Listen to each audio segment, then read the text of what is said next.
Olá, turma, aqui é o professor Diego do canal Tecmática. No vídeo de hoje, mais uma questão de análise combinatória. E a de hoje nos diz o seguinte: em uma empresa, há 6 sócios brasileiros e 4 japoneses. A diretoria será composta de 5 sócios, sendo 3 brasileiros e 2 japoneses. De quantos modos essa composição pode ocorrer?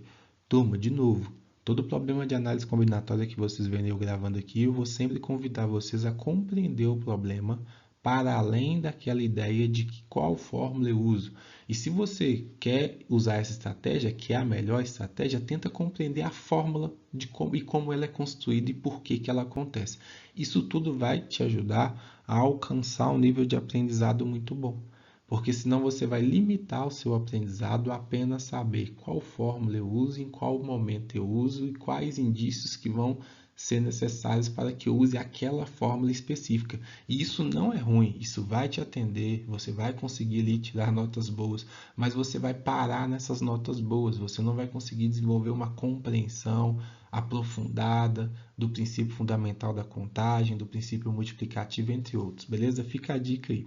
Então, nesse caso, eu tenho aqui 6 sócios brasileiros e tenho 4 sócios japoneses. Esses sócios vão ser organizados em uma diretoria na qual 3 têm que ser brasileiros e 2 têm que ser japoneses. Turma, por que que aqui, com certeza, seria uma combinação? Primeiro a gente faz utilizando essa fórmula, depois a gente tenta aprofundar de uma outra maneira. Essa fórmula da combinação, ela vai ser utilizada todas as vezes que a ordem não importar. Como assim a ordem não importar?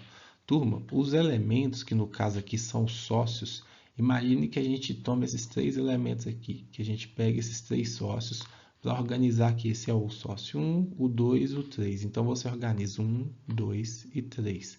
Se você organiza 1, 2 e 3, ou 3, 2 e 1, ou 2, 1 e 3, não vai mudar a composição. Independente da ordem que você organiza esses sócios, a composição é a mesma, né? Os 3 sócios são os mesmos. Então é esse indício que nos faz compreender que essa fórmula deveria ter sido usada. E depois nós vamos ver por que essa fórmula tem que ser usada, beleza, turma? Mas antes, vamos resolver aqui considerando que seria uma combinação de 6 elementos tomados 3 a 3. Eu substituo n por 6 e o k por 3, então fica 6 menos 3 fatorial vezes 3 fatorial. Simplificando aqui essa combinação, nós teríamos 6 fatorial sobre 3 fatorial vezes 3 fatorial. E aí precisamos lembrar que 6 fatorial é 6 vezes 5 vezes 4 vezes 3 vezes 2 vezes 1. E que o 3 fatorial é 3 vezes 2 vezes 1. E 3 fatorial é 3 vezes 2 vezes 1 novamente. Isso faz com que a gente possa cancelar, ou seja, simplificar. Porque 3 vezes 2 vezes 1 não é 6, e 3 vezes 2 vezes 1 também não é 6. 6 dividido por 6 é 1.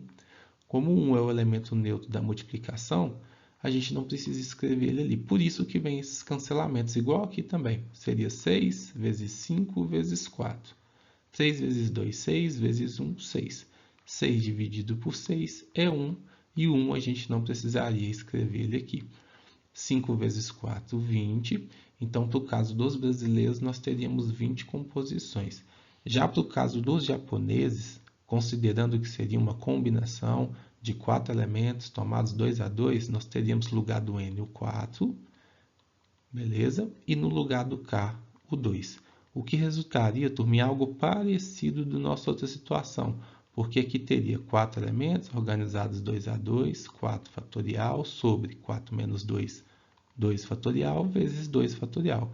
Lembrando que o 4 fatorial é 4 vezes 3 vezes 2 vezes 1 e que o 2 fatorial é 2 vezes 1, a gente também pode simplificar, porque 2 dividido por 2 é 1, e o 1 é o elemento neutro da multiplicação, ele não impactaria ali em nada, por isso que aqui a gente pode escrever 4 vezes 3, e aqui 2 vezes 1, 2. O que dá para simplificar também, turma, porque 4 dividido por 2 é 2, então sobra 2 vezes 3, que é 6. Considerando as 20 possibilidades dos brasileiros com as 6 possibilidades dos japoneses, nós teríamos 120, ou seja, seria possível formar 120 composições, turma. Beleza? E aí, vou aproveitar o tempo.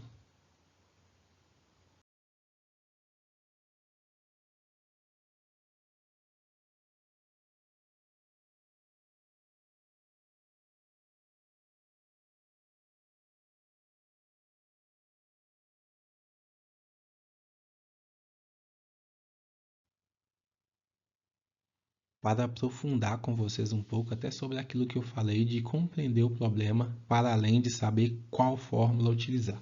Então vamos lá no princípio multiplicativo, turma. Vamos lembrar o seguinte: se eu tivesse uma composição qualquer, né, dessa diretoria, repara que se eu reorganizo essa composição, ela ainda assim é a mesma composição, beleza? Não importa que eu troquei esses dois rapazes de posição, turma, né? Esse passou para cá, esse daqui passou para cá, da mesma maneira aconteceu aqui, não importa. Por que que não importa? Porque ainda assim continua sendo as mesmas pessoas. Então, quando eu vou lá resolver pelo princípio multiplicativo, e eu lembro que eu tenho 6 possibilidades aqui para a primeira vaga, que são esses 6 rapazes aqui brasileiros. E se eu escolhi um já para a primeira vaga, eu teria 5 possibilidades. E quando eu escolho esse segundo, né, eu passo a ter 4 possibilidades. É de extrema importância que você lembre o seguinte, que quando você considera as 6 possibilidades, você está considerando essa uma composição, e essa daqui uma segunda composição. E se eu trocasse de lugar esses dois aqui, você estaria também considerando essa situação. Então, como que nós fazemos para desconsiderar essas possibilidades? Você precisa lembrar que são 3 vagas para brasileiros e quais seriam as possibilidades de troca nessas 3 vagas? A gente define isso, turma, como 3 fatorial. E é daí que surge a ideia que você está fazendo um arranjo de n elementos, né, tomados k a k, ou seja, tomados 3 a 3 no caso aqui, e você também está fazendo uma permutação de k elementos. É essa razão, turma, que determina uma combinação. Por quê? Imagina que você tem aqui o 3 fatorial. O que que significa esse 3 fatorial? Significa que você está contando quantas são as possibilidades de eu reorganizar 3 pessoas em 3 vagas. E aí, quando você consegue descobrir qual é essa quantidade, você vê quantas dessas, né, ou seja, quantas vezes eu consigo fazer isso dentro do meu arranjo inicial, que é o 6 vezes 5 vezes 4. Então, vamos fazer o cálculo até para vocês entenderem. 6 vezes 5, turma, sempre sem simplificar mesmo. A gente poderia simplificar para facilitar, mas nós não vamos simplificar. 6 vezes 5, 30. 30 vezes 4, 120. Então, eu teria 120 possibilidades se eu considerasse até com as trocas, beleza?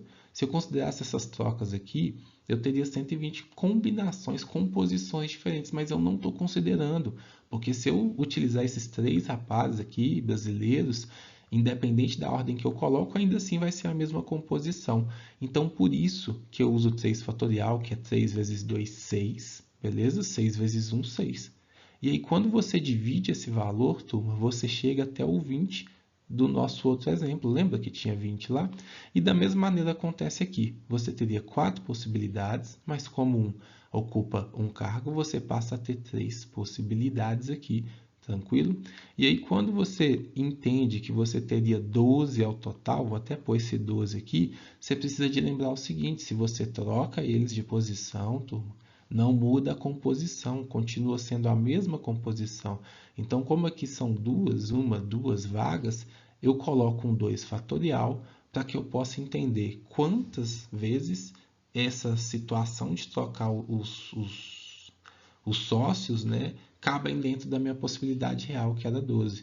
Então, aqui, como eu tenho 12, 2 vezes 1 é 2, 12 dividido por 2 é 6. E aí a gente chega no mesmo produto de antes, 20 vezes 6, que é igual a 120. Eu sei que de início, talvez até dê uma embolada na sua mente aí sobre tudo que eu falei, mas eu convido a ir você tentando compreender mesmo, pegar algo significativo para você, que faça com que você visualize a situação de uma maneira na qual você não fique preso apenas à fórmula, que você entenda o que você está fazendo e como você está organizando e o que, que você está contando, beleza?